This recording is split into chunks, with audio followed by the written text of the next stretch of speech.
Happy lunch hour, guys. Okay, still Sunday, and when you're watching this, I'm out hanging boards. So, yeah, getting some work done, but getting this, I got lots to do today. Seed planting, as you know, and boards to hang, and the work never ends. So, you get this done when you can get this done. It's almost 38 years ago that I signed my name on the dotted line, got shipped off to Fort Leonard Wood, Missouri, and got to spend 8 weeks in the Missouri sun learning how to be a soldier. Okay? One of those things that we got trained in was how to fire a rifle. At the time, it was an M16. Okay?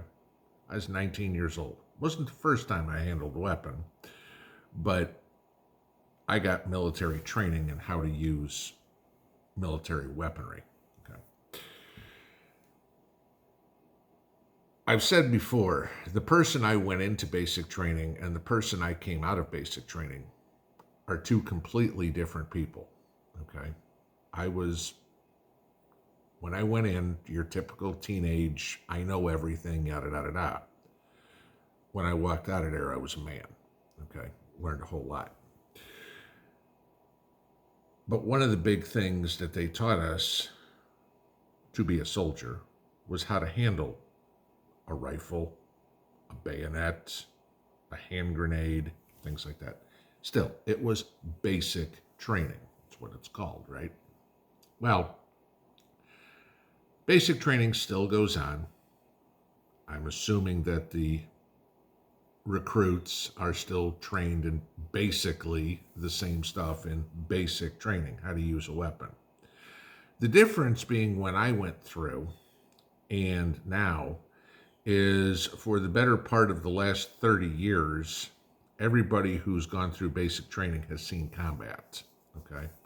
Now, whether or not they were combat arms is a different story, okay? But, still, cooks and clerks and typists and everything like that were still sent overseas to combat areas, rear echelon, sure, but, okay.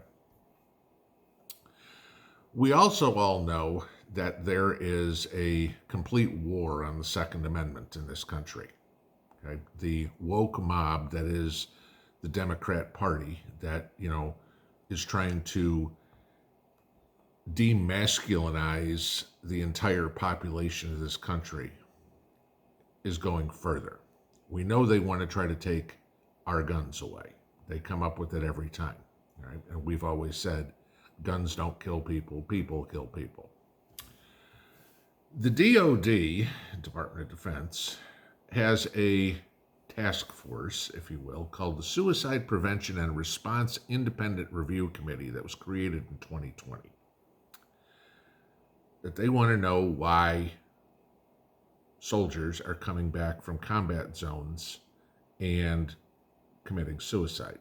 Suicide from vets is a huge problem, has been for decades. Okay, it's nothing new.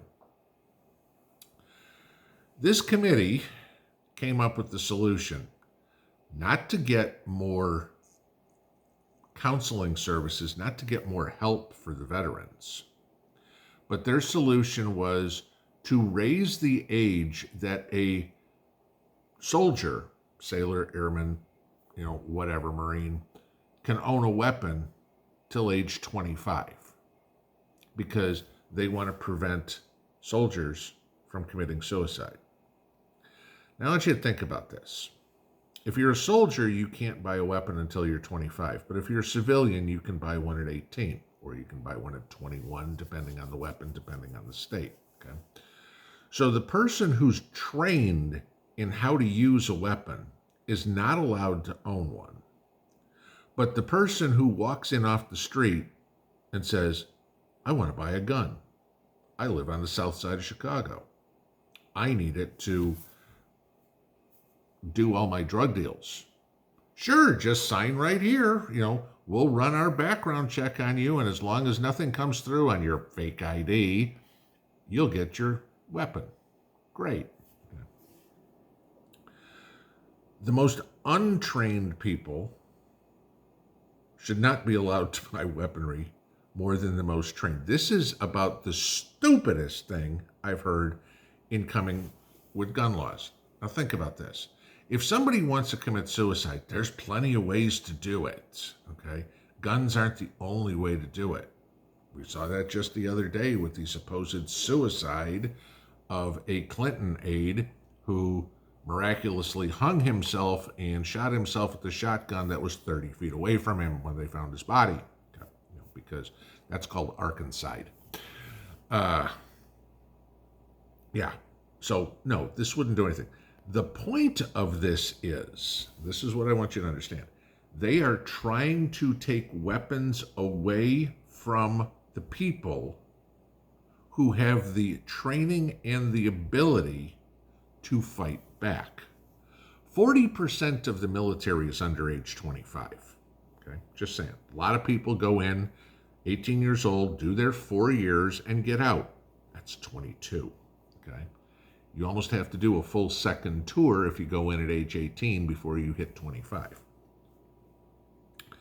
They are trying to take away the people that are trained in how to use a weapon, military-wise at least. I mean, obviously people that are hunting and stuff like that know how to use a weapon, no question. Okay, I'm just saying. But the people who are trained by the military, they want those people, if they get out, to not be able to buy a weapon. What does this tell you? You know, it comes to the point of, look at what they're trying to do when the country's armed to the teeth. What would they do if we weren't? Like I said, the Second Amendment is the only thing that stands between us and a tyrannical world government. But they are trying to take away the rights of somebody who signed that blank check to die for the freedoms in this country and say, okay, Joe Soldier, you gave up 4 years of your life. You signed on the dotted line willing to die for the freedoms of this country, but congratulations, when you get back to Ottumwa, Iowa, you're not allowed to enjoy the freedoms that you risked your life for. That's what they're telling you.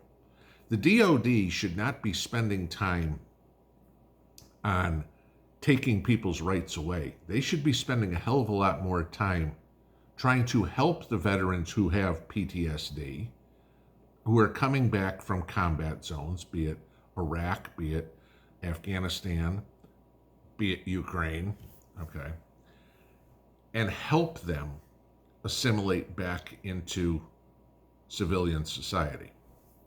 But they certainly should not be taking away the rights they have to protect themselves from a tyrannical government. This is exactly all these little steps, guys, you need to know about.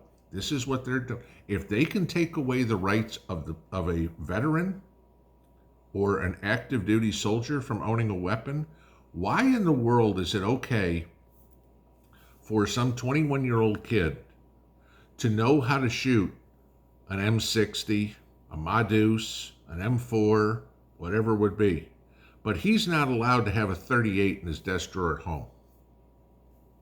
Really?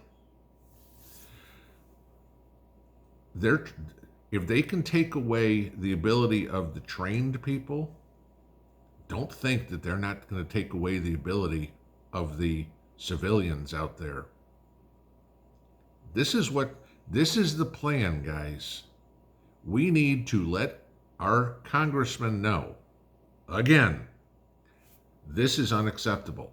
This is all this woke crap that started with Obama, putting these pansy-ass generals in charge of stuff in the Pentagon and telling our troops, we don't trust you with a weapon.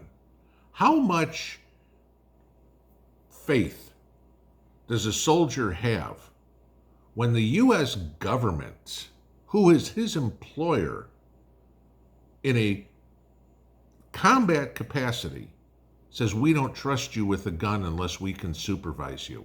I'm not a freaking kindergartner. I don't need to be supervised. That's about it. We need to stand up for these young soldiers, sailors, airmen, and Marines and say, we believe in your rights. We believe in what you fought for. to protect our rights. Now it's time for us to fight to protect theirs.